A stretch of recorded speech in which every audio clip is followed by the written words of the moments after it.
அபார கருணாசிந்தம் ஞானதம் சாந்தரூபிணம் ஸ்ரீச்சந்திரசேகரகுரும் பிரணமாமி முதான்பகம். ஸ்ரீ குருபியோ நமக. கருணை கடலாம் காஞ்சி மகாபெரிவா அவர் நிகழ்த்தி காட்டிக் கொண்டிருக்கும் சில அனுக்கிரக விசேஷங்களையும் வைபவங்களையும் பார்த்து வருகிறோம். அந்த வரிசையில் இன்று இந்த காவேரி படுகை, அதில் உள்ள கிராமங்கள், மக்கள், ஆடு மாடு எல்லாமே செழிப்பு தான். காவேரி கரை அப்படின்னாலே பசுமை தான், செழிப்பு தான், இல்லையா? இந்த மாதிரி காவேரி கரையோரம் அமைந்த இந்த கும்பகோணம், திருச்சி, அதை ஒட்டியுள்ள கிராமங்கள் எல்லாம் அப்படியே பசுமை வாரி தெளித்திருக்கும். அப்படியே இந்த ரெண்டு பக்கமும் வயல்வெளிகள், வாழை தோட்டங்கள் பார்ப்பதற்கே அழகாக இருக்கும். அந்த மாதிரி ஒரு அழகான ஒரு சுற்றுச்சூழலில் அமைந்தது தான் இந்த களத்தூர் என்ற ஒரு கிராமம். இந்த கிராமம், ஒரு கோவில் இருக்குது அந்த கிராமத்தில், துர்கா பரமேஸ்வரி கோவில் அப்படின்னு. சின்ன கோவில் தான். அதை பார்த்துன்ற தர்மகர்த்தா ரொம்ப நல்ல உள்ளம் படைத்த ஒரு மனிதர். அவர் எந்த ஒரு பூஜையும், அந்த அம்பாளுக்கு நடக்கக்கூடிய பூஜைகள் எதையுமே எந்த குறையும் வைக்க மாட்டார். அப்படி செழிப்பாக நிறைவாக செய்வார் அவர். அப்படி அந்த கோவில் அவர் பார்த்துட்டு இருக்க அந்த நவராத்திரி சமயத்துலலாம் ரொம்ப கிராண்டாக அந்த கொலு வைப்பார் கோவிலில். நிறைய பொம்மைகள் ஊர் மக்களும் கொண்டு வருவா, இவரும் நிறைய வாங்கி பெரிய கொலு வச்சு, அது வீட்லேயும் அவ்வளோ கிராண்டாக கொலு வைப்பார், கோவில்லையும் அதோட ஜாஸ்தியாக பொம்மை வச்சு நிறைய கொலு வச்சு அண்டாவாக நைவேத்தியம் பண்ணி அங்கே இருக்கிற மக்களுக்கெல்லாம் விநியோகம் பண்ணுவாள். அது மாதிரி ரொம்ப சிறப்பாக நவராத்திரி கொண்டாடுவார் அவர் தர்மகர்த்தா. அந்த தர்மகர்த்தாக்கு 8 குழந்தைகள், 5 ஆண் பிள்ளைகள், 3 பெண் குழந்தைகள், 8 குழந்தைகள். எல்லாரும் கொஞ்சம் பெரியவா. இந்த கடைசி பையன் மட்டும்தான் ரொம்ப சின்ன பையன். இப்படி இருக்கிற நிலையில் ஒரு நாள் அந்த தர்மகர்த்தா காலமாயிடுறார். அப்படி திடீர்னு அவர் காலமான உடனே அவர் மனைவிக்கு என்ன பண்ணுறதுனே தெரியல. 8 குழந்தை, 8 பசங்க, எல்லாம் படிச்சுட்டு இருக்கிற பசங்க, என்ன பண்ணுறதுன்னே தெரியல. இந்த நிலையில் அவளுக்கு இருக்கிற ஒரே சொத்து அந்த வீடு. அந்த வீட்டில் மாடியில் ஒருத்தருக்கு வாடகைக்கு விடுறா, ஒரு குடும்பத்துக்கு.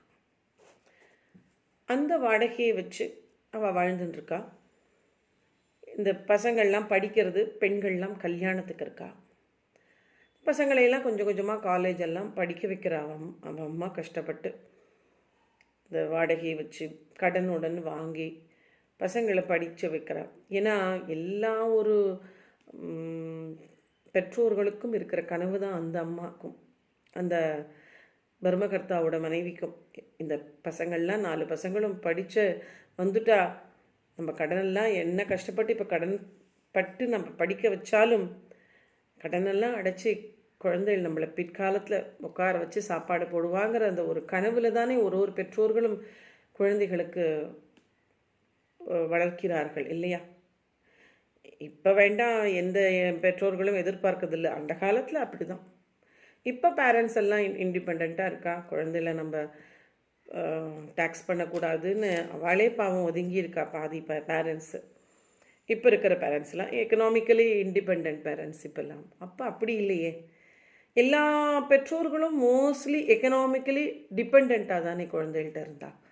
அது மாதிரி தான் அந்த மனைவியும் அந்த அம்மாவும் இந்த 4 பசங்களும் படித்து வேலைக்கு வந்து தன்னை உட்கார வச்சு காப்பாற்ற போகிறதுங்கிற கனவில் இந்த அம்மா படிக்க வைக்கிறா. கடன் வாங்கி அந்த 3 பெண்களுக்கும் திருமணமும் பண்ணி வைக்கிறா. இந்த வேலைக்கு முதல் பையன் வந்துடுறான். சரி வந்துட்டான், இனிமேல் நம்ம கஷ்டம் விடியும்னு அந்த அம்மா இருக்கும் பொழுது, திடீர்னு அந்த பையன் வீட்டை விட்டு அவள் அம்மாவெல்லாம் விட்டு போயிடுறான். அவன் வந்து கல்யாணம் பண்ணிட்டு போயிடுறான். அம்மாவை மறந்து, இந்த கடன்லாம் அடைக்காமல், இதெல்லாம் இந்த சுமையெல்லாம் ஏற்றுக்கொள்ளாமல் அவன் விட்டு போயிடுறான். ரொம்ப மனசு கஷ்டமாக இருக்குது அந்த அம்மாவுக்கு. அதே மாதிரி அண்ணனை தப்பாமல் தம்பிகள் மாதிரி தம்பிகளும் அதே வழியில் போயிடுறான். அவள் கல்யாணம் பண்ணிட்டு போயிடுறா. யாருமே அம்மாவோட கடனை அடைக்கலை. அம்மா கஷ்டப்பட்டு வாங்கி படிக்க வச்சு தங்கைகளுக்கெல்லாம் அக்காக்கெல்லாம் கல்யாணம் பண்ணி இப்படி பண்ணின அம்மாவோட கடனை நம்ம அடைக்கணுங்கிற அந்த பொறுப்பு அந்த பசங்களுக்கு இல்லை. எல்லாம் படுத்த கடைசி கடைக்குட்டி அந்த பேர் வந்து அந்த பையன் பேர் ரமணி. அவன் சின்ன பையன்தான், படிச்சுட்டு தான் இருக்கான். அவன் மட்டும்தான் இப்போ அம்மாவோட இருக்கான். எல்லாரும் போயிடுறான். பெண்கள் கல்யாணம் பண்ணி போயிடுறா, பசங்களும் கல்யாணம் பண்ணி போய்டுறது. அந்த தர்மகர்த்தாவோட மனைவிக்கு இன்னும் கடன் இருக்குது. அப்படி இருந்துட்டுருக்கா. கடன் பட்டவாள்லாம் ரொம்ப வந்து கடன் கொடுத்தவாள்லாம் வந்து கத்துறா. அந்த வீட்டு வாசலில் வந்து கத்துறது, ரொம்ப கழுத்தை நெருக்கிறது, இதெல்லாம் அந்த குழந்தை ரமணி பார்த்துட்டே இருக்கான். ரொம்ப மனசு கஷ்டப்படுறான். நம்மளால் நம்ம அம்மாவுக்கு ஒன்றும் உதவி பண்ண முடியலையே, நம்ம அம்மா இப்படி அவமானப்படுறாளே அப்படின்னு ரொம்ப வேதனைப்படுறான். அப்போது அந்த ரமணி என்ன பண்ணுறான், படிப்பை விட்டுட்டு ஒரு மளிகை கடையில் வேலைக்கு போயிடுறான். நம்மளால் ஆனது ஏதாவது அம்மாவுக்கு கொடுக்கணும் அப்படின்ட்டு அவன் வேலைக்கு போகிறான். அவன் அம்மா எவ்வளோ சொல்லியும் அவன் கேட்கல. இல்லைம்மா நான் கொஞ்சம் சம்பாதிச்சு தரேன் அப்படின்னு அவன் வேலைக்கு போகிறான். சின்ன பையன்தான். இப்படி இருக்கும் பொழுது இந்த மாதிரி நிலையில் ரொம்ப வருத்தப்பட்டுருக்கா, ரொம்ப கஷ்டப்பட்டுருக்கா. அப்படி இருக்கும் பொழுது ஒரு நாள் அந்த மனைவிக்கு மகாபரிவா கனவுல வந்துட்டு, நீ வந்து வர நீ என்னையும் மறந்துட்ட, நவராத்திரி குலுவையும் மறந்துட்ட அப்படின்னு ஒரு வார்த்தை மட்டும் சொல்கிறான். உடனே உன் புள்ள ரமணியை வந்து என்னை பார்க்க சொல்லு அப்படின்னு இந்த கனவுல வந்து இதை இத்தனையும் சொல்கிறா பெரியவா. அவளுக்கு உடனே இந்த எழுந்துட்டு மறுநாள் ரமணிகிட்ட சொல்கிறான், நேற்று ராத்திரி பெரியவா கனவுல வந்தாடா எனக்கு மகாபெரிவா, இந்த மாதிரி என்னையும் மறந்துடுற, நவராத்திரி குலுவையும் மறந்துட்ட, உன்னை உடனே வந்து பெரியவா வந்து உன்னை பார்க்க சொன்னாடா அப்படிங்கிறான். எப்படிம்மா போகிறது, அவர் எங்கேயோ வடக்கே இருக்கார் அப்படின்றான் ரமணி. ஏன்னா இவா வந்து அவள் அப்பா ரொம்ப கிராண்டாக நவராத்திரி பண்ணின்னு இருக்கா. அவர் திடீர்னு காலமான உடனே அதுக்கப்புறம் நவராத்திரி குழுவே வைக்கிறதே நிறுத்திட்டான் அந்த அம்மா, பண்ணுறதில்ல நவராத்திரி. இந்த நிலையில தான் மகாபெரிவாளோட கனவு. எங்கேருந்துமா போகிறதுக்கு முதல்ல பணம் வேணும், வடக்கு வரைக்கும் பெரியவா. அது அப்புறம் இல்லாமல் இவனை எப்படி தனியாக, சின்ன பையன், 2 கட்டாம் பையன், ஒரு டீனேஜ் பையன், இவனை போய் எங்கே நான் அனுப்புறது, இதுக்கு அவ்வளோ தூரம் வடக்க அப்படின்னு கவலைப்பட்டுருக்கா. அப்புறம் வந்து அவளே சொல்கிறா, பெரியவா இருக்காடா, பெரியவா தானே வந்திருக்க சொன்னா, பெரியவாளே நமக்கு வழி காமிப்பாடா அப்படிங்கிறா. அதுக்கு ஏற்ற மாதிரியே அவள் வீட்டில் மாடியில் ஷர்மான்னு ஒருத்தர் கொடுத்துனர் இருந்தார். அப்போது அவர் ரொம்ப நல்ல மாதிரி, ரொம்ப நல்ல ஒரு தம்பதிகளவா. அவள்கிட்ட இந்த அவள் வந்து சொல்கிற அந்த வாடகையை கொடுத்துட்டு, மம்மி இந்தாங்கோ உங்களுக்கு 2 மாதம் வாடகை கொடுத்துறேன், இல்லைன்னா நீங்கள் கஷ்டப்படுவேல், நாங்கள் நார்த் இந்தியா டூர் போகிறோம், 2 மாதம் வாடகை நாங்கள் முன்னாடியே அட்வான்ஸாக கொடுத்துட்றேன், ஏன்னா உங்களுக்கு கஷ்டமாக இருக்கும், எங்களுக்கு இந்த வீடு ரொம்ப நிம்மதியாக இருக்கு, கடைசி வரைக்கும் இங்கே தான் இருக்க போகிறோம், நீங்கள் கவலைப்படாதீங்கோ அப்படின்னு எல்லாம் தைரியம் சொல்கிறார். அப்போது அந்த மாமி சொல்கிறா, மாமா ஒரு கனவு வந்தது மாமா, பெரியவா வந்தா, இந்த மாதிரி ரமணியை வந்து பெரியவா வந்து பார்க்க சொல்கிறா, நீங்கள் கொஞ்சம் பெரியவா எங்கே இருக்கான்னு விசாரித்து சொல்லுங்க மாமா அப்படிங்கிறாவோ. அப்படியா, கனவுல வந்தாளா பெரியவான்னு ரொம்ப அவளுக்கு சந்தோஷம். இருங்கோ, டே வேம்பு வாடான்னு அவாத்து மாடியிலேருந்து கூப்பிடுறான். அப்போ அவாத்துக்கு ஒரு பையன் ஒருத்தர் வந்திருக்கார், கெஸ்ட்டு, அவருக்கு ரிலேட்டிவ். அவர் வந்து கீழே இறங்கி வர்றவர். இவர் பேர் வேம்பு. இவர் பெரியவாள்கிட்ட கைங்கரியம் பண்ணின்னு இருக்கிறவர். அப்பப்போ எங்கள் ஆற்றுக்கு வருவார், இங்கே வந்துட்டு போவார். இப்போ வந்திருக்கார், திரும்பி பெரியவா கேம்புக்கு தான் அவர் போகிறார். பெரியவா பூனா பக்கத்தில் எங்கேயோ இருக்கலாம், நீங்கள் இவன் உங்கள் ரமணியை வேணால் இவரோட அனுப்புங்கோ அப்படிங்கிறான். அப்போது அந்த மாமி ரொம்ப சந்தோஷப்படுறாப்பா, பெரியவா கனவுலையும் வந்து நம்மளை வந்து குழந்தைய வர சொல்லிட்டு அதுக்கான ஏற்பாடும் பண்ணி வாடகையை 2 மாதம் வாடகை அட்வான்ஸாக கொடுத்து அதுக்கு உண்டான பணம், அங்கே போகிறதுக்கான பணத்தை ஏற்பாடு பண்ணி ஒரு துணையும் ஏற்பாடு பண்ணி கொடுத்துருக்காளே அந்த பெரியவாளோட கருணை என்னன்னு சொல்கிறது மாமா அப்படின்ட்டு நீங்கள் கொஞ்சம் குழந்தைய அழிச்சுன்னு போயிட்டு அனுப்புங்கோ அப்படிங்கிறா. அதுக்கு என்ன மாமி நான் அழிச்சுன்னு போகிறேன் அப்படின்னு அந்த வேம்பு சொல்கிறார். அப்படின்னு அந்த வேம்பு வந்து இவனை வந்து ரமணிய குழந்தைய பெரியவா வர சொல்லியிருக்காளேன்னு அழிச்சுன்னு போகிறார். பெரியவா வந்து அப்போ வந்து பூனா பக்கத்தில் ஒரு சின்ன ஊரில் இருக்கான்.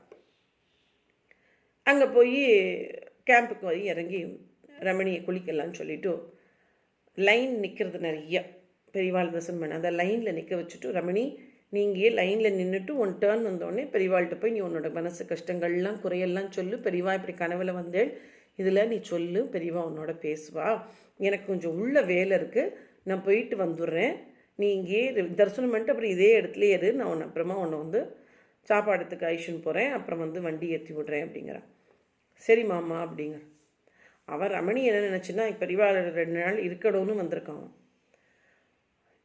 அப்போ வந்து அவன் க்யூவில் நிற்கிறான், மாமாவும் விட்டுட்டு போயிட்டா. அவன் சின்ன பையன் தானே, ஒரு மாதிரி சஞ்சலமாக இருக்குது அவனுக்கு, என்ன பண்ணுறது தெரியல, பெரியவா இவ்வளோ பெரிய க்யூவில் நம்ம எப்போ போய் பெரியவாளை பார்க்க போகிறோம் அப்படின்னு இப்படி எட்டி இத்துணூண்டு தானே இருக்கான் அவன், இப்படி எட்டி குச்சி பெரியவாளை எப்படியாவது பார்க்கணுன்னு குதிக்கிறான்.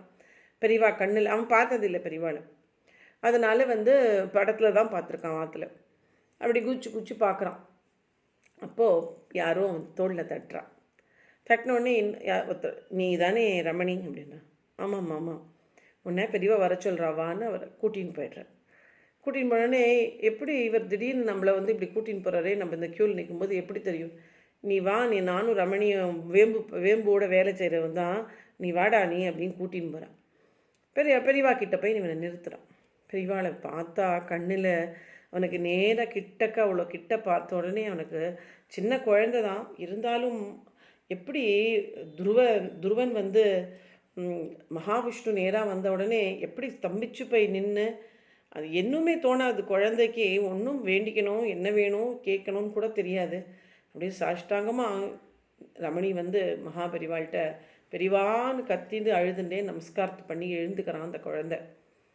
அப்போ வந்து சொல்லுப்பா உனக்கு என்ன வேணுங்கிறா பெரியவா.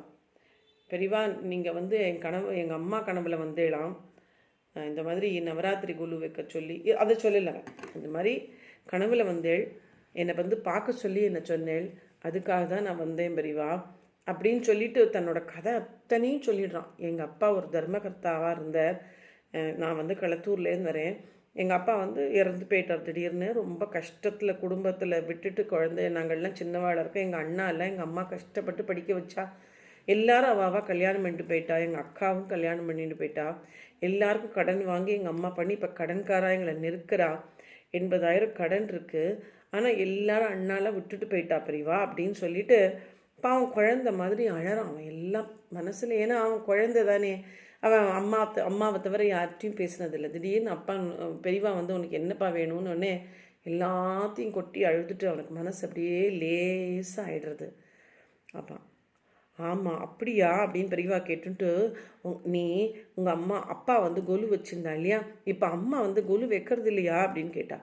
ஆமாம் பெரியவா, எங்கள் அம்மா வைக்கிறது இல்லை, எங்கள் அப்பா போனப்புறம் நாங்கள் வைக்கிறது இல்லை, அப்பா பெருசாக பண்ணுவா, எங்களுக்கு அவ்வளோ வசதி இல்லை, அதனால் நாங்கள் வைக்கிறது இல்லை அப்படின்னு. அது பரவாயில்ல குழந்தை, இருந்தாலும் கல்கண்டு பேரிச்சம்பழம்லாம் 2 பேக்கெட் பெரியவா வந்துட்டு அப்படியே ஃப்ரெஷ் பேக்கெட் பெரியவாள்கிட்ட இருக்கு, அதை அப்படியே எடுத்து கொடுக்குறான். இந்த பேர் பெருசாக ஒன்றும் நீங்கள் அம்மாட்ட சொல்லு, பெருசாக நிறைய அப்பா பண்ணுற மாதிரி பண்ண வேண்டாம், 4 பொம்மையை வச்சுட்டும் அதுக்கு உங்களால் ஆன ஒரு நைவேத்தியம் பண்ணி ஸ்ரத்தையாக பூஜை பண்ண சொல்லி, இந்த நைவேத்தியத்துக்கு கூட இந்த பேரிச்சம்பழமும் இந்த கல்கண்டு கொடுத்துருக்கேன் தெரியுமா, அதை நீ நைவேத்தியம் பண்ணாலே போகிற சொல்லு அம்மாட்ட, ஆனால் நவராத்திரி குழு பண்ண சொல்லுங்கிறான். இந்த நைவேத்தியத்துக்கு இந்த கல்கண்டு எடுத்துக்கோ அப்படிங்கிறான். நீ கிளம்பு அப்படின்ட்டா பெரியவா. உடனே இந்த பையனுக்கு சப்புன்னு போய்டுறது, நம்ம இன்னும் கொஞ்ச நாள் இருக்கலாம், பெரியவாள்கிட்ட நிறையா பேசணும் அப்படின்னு நினச்சிட்டு இருக்கிற பையனை திடீர்னு கிளம்புன்றாலே அவன் கேட்டு விடுறான். என்ன பெரியவா நீ இவ்வளோதான், நான் என்னை உடனே கிளம்ப சொல்கிறேளே, அவ்வளோ தூரம் என்னை வர சொல்லிட்டுங்கிறான். ஆமாம், நீ போய் முதல்ல நவராத்திரி குழுவை, அப்புறம் எல்லாமே உனக்கு எல்லாம் நல்லதாக நடக்கும் அப்படின்றா பெரியவா. சரி, இந்த பையன் நமஸ்காரம் பண்ணினா வேம்பு மாமாட்ட போய் சொல்கிறான். அப்படியா, ஏன்டா போய் பெரியவாள்கிட்ட போய் இப்படிலாம் என்னை வந்து ஏன் பெரியவா இவ்வளோ சீக்கிரம் அனுப்புகிறேன் அப்படின்லாம் கேட்பாளாரா அப்படின்னு சொல்லிட்டு, சரி வா அப்படின்ட்டு அவனுக்கு சாப்பாடெல்லாம் பண்ணி வச்சுட்டு, இந்த வேஷ்டி உனக்கு பெரியவா கொடுத்துருக்கா வேஷ்டி, அப்புறம் வந்து கொஞ்சம் பணம் கவரில் கொடுக்குறா, இந்த பணத்தை உனக்கு பஸ் சார்ஜ் ட்ரெயின் சார்ஜ் கொடுத்துருக்கா, நீ வா நான் உன்னை வந்து டிக்கெட் வாங்கி அனுப்புகிறேன், என்னோட வருவா, என்னோட உறவுக்காரா தான் உன்னோட இந்த ட்ரெயினில் திரும்பி வர போகிறவா, அவளோட எனக்கு தெரிஞ்சுவா தான், அவளோட நீ போய்ட்டு ஊருக்கு போய் சேர்ந்துருக்கோம் அப்படிங்கிறான். சரி மாமா அப்படிங்கிறது இந்த ரமணி. சரி ட்ரெயினை ஏற்றி விட்டுறார், அவன் பத்திரமா வந்து ஊரில் வந்து சேர்ந்துடுறான். சேர்ந்த உடனே அம்மா வந்து போன கையோட குழந்தை வந்தோடனே என்னடாச்சு திடீர்னு உடனே போயிட்டு 2 நாள் கழிச்சு வருவேன்னு நினச்சேனேங்கிறா.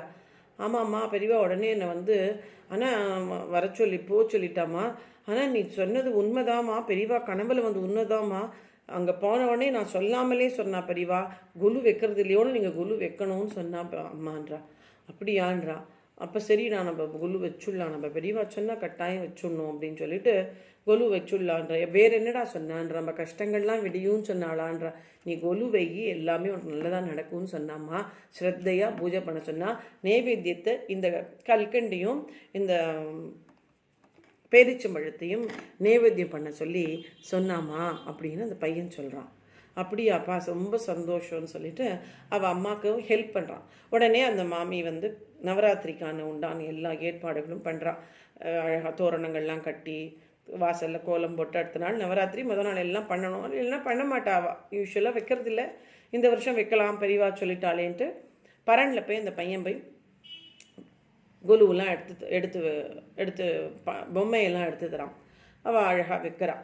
இதை வச்சு ஒரு நாளே அவனுக்கு ரொம்ப அவளுக்கு மனசு ரொம்ப நிம்மதியாக இருக்குது. முதல்ல பெரியவா வந்து கனவுல வந்ததே பாதி நிம்மதி வந்துடுத்து அவளுக்கு, அந்த கஷ்டங்கள்லாம் விடிஞ்ச மாதிரி ஒரு ஃபீல் வந்துடுத்து.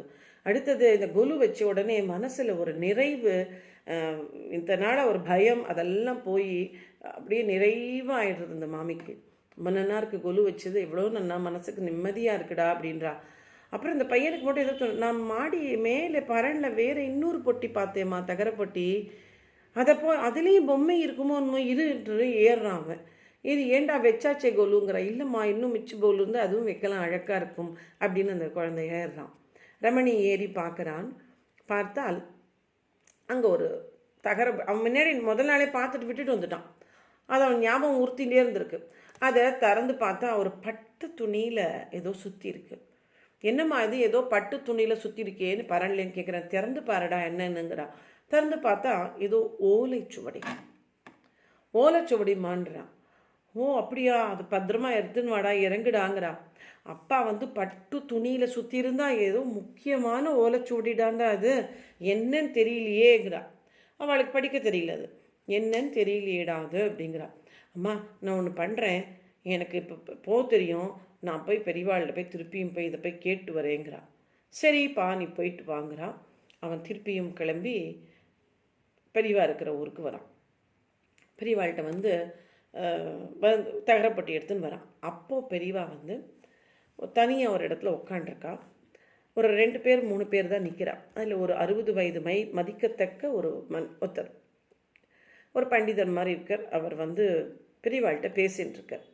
இவன் ஓரமாக நின்றுருக்கான். அப்படி பெரியவா வந்து கேட்குறா, எல்லா இடத்துலையும் தேடிட்டியா, கிடைக்கலையா உனக்குங்கிறான். ஆமாம் பெரியவா, எல்லா இடத்துலையும் நானும் கேட்டு பார்த்துட்டேன். சரஸ்வதி மஹாலில் தேடினியாங்கிறா பெரியவா. சரஸ்வதி மஹால்லையும் போய் பார்த்துட்டேன், அங்கேயும் கிடைக்கல எனக்கு. ஆர்கியலாஜிக்கல் டிபார்ட்மெண்ட்டு எல்லா இடத்துலையும் விசாரிச்சுட்டேன், யாருக்கும் இதை ட்ரேஸ் அவுட் பண்ண முடியல, கிடைக்கவே இல்லை. எனக்கு ரொம்ப கஷ்டமாக இருக்குது. இது கிடச்சிதுன்னா எத்தனை லட்சம் ஆனாலும் பரவாயில்ல, கிடச்சிதுன்னா ரொம்ப யூஸ்ஃபுல்லாக இருக்கும் இது எங்களுக்கு அப்படின்றார் அவர். என்னத்தை பற்றி பேசுகிறான்னு தெரியாதானா. அப்போ வந்து இந்த குழந்தை வரான். பாப்பாங்கிற பெரியவா ஒன்றே இல்லை, நமஸ்காரம் பண்ணுறான். பெரியவா நீங்கள் சொன்ன மாதிரியே அம்மா கொலு வச்சுட்டா பெரியவா. அப்படியா, ரொம்ப சந்தோஷம் அப்படிங்கிறா பெரியவா. அப்புறம் இந்த தகரப்பட்டியில் என்னமோ கிடச்சிருக்கு பெரியவா அப்படின்னு. அப்படியா, அதை அவர்கிட்ட கொடு, அவருக்கு தான் இது வேணும். இப்படி பாருங்க, அந்த பெட்டியில் அவன் இந்த பையன் என்ன இருக்குன்னு கூட சொல்ல, ஓலைச்சுவடின்னு கூட சொல்ல, என்னமோ இருக்குது பெரியவா, அதை பற்றி கேட்குறதுக்கு தான் வந்தேங்கிறான். அது அப்படியே அங்கே நிற்கிறவட்ட கொடு, அவருக்கு தான் அது தேவைப்படும் அப்படின்னு எவ்வளோ ஒரு தீர்க்க தரிசனம் பாருங்க. இதை இந்த விளையாட்டே அந்த கொலு வைக்க சொன்னதே இதுக்கு தான். உடனே அவன் பிரித்து கொடுக்குறான். நீ தேடின்னு இருந்தியே அது இதுதான், எடுத்துக்கோன்றான். மகாபெரிவா கண்ணில் அப்படியே அந்த இவர் நின்றுந்தார் 60 வயசுக்காரர், எதை பற்றி காணும் தேடிந்தார். அவர் அப்படியே கண்ணால் தண்ணி விட்டு அழறார். சொல்லி ஒரு கொஞ்ச நேரம் கூட ஆகலை, எனக்கு கொண்டு வந்து சேர்த்துட்டேளே மகாபெரிவான்ட்டு. அப்படியே நான் இதுக்கு எத்தனை லட்சம் கொடுத்தாலும் தகும், அவ்வளோ தேடி இருக்கோம் நாங்கள் இதுக்கு எங்கள் டிபார்ட்மெண்ட்லன்னு என்னமோ சொல்கிறார் அவர். அப்போது அவரோட பையிலேருந்து அப்படியே எடுத்து பணத்தை வைக்கிறார். அப்போ பெரியவா சிரிக்கிறா. என்ன நீ எல்லாத்தையும் கொடுத்துட்ட, போகிறதுக்காவது ரயில் செலவுக்காவது காசு வச்சுருக்கியா இல்லையா அப்படின்னு அவரை கேட்குறார். இந்தா குழந்தை, நீ கொடுத்தே இல்லையா ஓலைச்சுவடி, அதுக்காக இந்த மாமா உனக்கு 2 லட்ச ரூபா பணம் கொடுத்துருக்கார், நீ எடுத்துக்கோ அப்படிங்கிறா பெரியவா.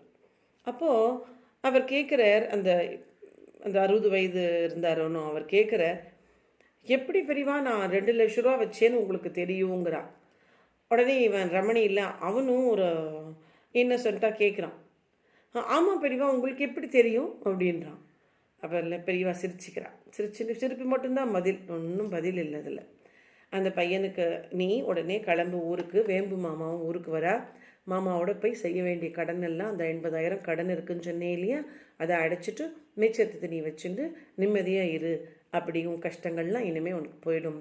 எப்படி பாருங்க, நவராத்திரி குழு அந்த மேலே இருக்கிற அந்த ஓலைச்சுவடியை எடுக்க வைக்கணும், அதன் மூலமாக இவாளுக்கு உதவி பண்ணணும். அதே மாதிரி அவருக்கு தேடுறவருக்கும் அதை தேடி கொடுத்தாச்சு. உடனே எப்படி கால்குலேஷன், இங்கே அதை பண்ணி இவர் அதை பண்ணி, என்ன ஒரு தீர்க்க தரிசனம். அதை கொண்டு அந்த பணத்தை கொண்டு அம்மாட்ட கொடுக்குறான். அவள் அம்மா ரொம்ப சந்தோஷப்படுறா. எப்பேற்பட்ட ஒரு கருணை, எப்பேற்பட்ட ஒரு ஞான திருஷ்டி பெரியவாளுக்கு, சர்வஜன். எங்களுக்கும் எங்கள் குடும்பத்தை காப்பாற்றணும்னு நவராத்திரி குழுவை வைக்க சொல்லி இப்படி ஒரு விளையாடி இருக்கார் பார்த்தேளா, திருவிளையாடல்னு சொல்லி அந்த 80,000 கடனை அடைக்கிறான். கடனை அடைச்சிட்டு பக்கத்துலேயே அந்த மளிகை கடை ஒன்று வச்சு அந்த பையன் அந்த மளிகை கடையை சொந்தமாக பார்த்துட்டு நியாயமாக வியாபாரம் பண்ணிட்டு ரொம்ப வியாபாரம் பெருகி ரொம்ப நன்னா இருக்காம. அதுக்கப்புறம் பெரியவாளோட அறிவுரைப்படி அவர் மாடியில் இருந்த சர்மாவோட பெண்ணையே அவன் ரமணி கல்யாணம் பண்ணிட்டு நிம்மதியாக இருந்தான். பெரியவாளுக்கு நிறையா செஞ்சுட்டு கைங்கரியம் பண்ணிட்டு அம்மாவை நல்லபடியாக கடைசி காலத்தில் காப்பாற்றிட்டு ரொம்ப நல்லபடியாக இருந்தானாம். எப்பேற்பட்ட ஒரு ஞான திருஷ்டி இல்லையா இந்த ஒரு அனுபவம். பெரியவா அந்த எப்படி முடிச்சு போடுறா பாருங்க. நவராத்திரி குழுவை அந்த பரனில் இருக்குது, அதை எடுக்கணுமா, அதுக்காக நவராத்திரி குழு வைக்கிறது அந்த மாமா பண்ணிட்டு இருந்தார். அதை ஒழிச்சதுனால தான் கஷ்டப்படுறா, அதுவும் ஒரு விதம் இல்லையா. தன்னால் கொலு வச்சுட்டு கொலு வைக்கலேங்கும் போது அந்த குடும்பத்தில் ஒரு கஷ்டம் வருது. கொலு வச்சா நல்லது அப்படிங்கிறது நமக்கு இதுலேருந்து தெரியறது. அதனால் கொலுவை வச்சு அந்த மாமிக்கு மனசில் ஒரு நிம்மதியை வரவழைச்சு அவள் கஷ்டங்களையும் போக்க வச்சு, என்ன அழகான ஒரு நிகழ்வு இல்லையா இது. அதே மாதிரி ஒரு சின்ன அனுபவம்.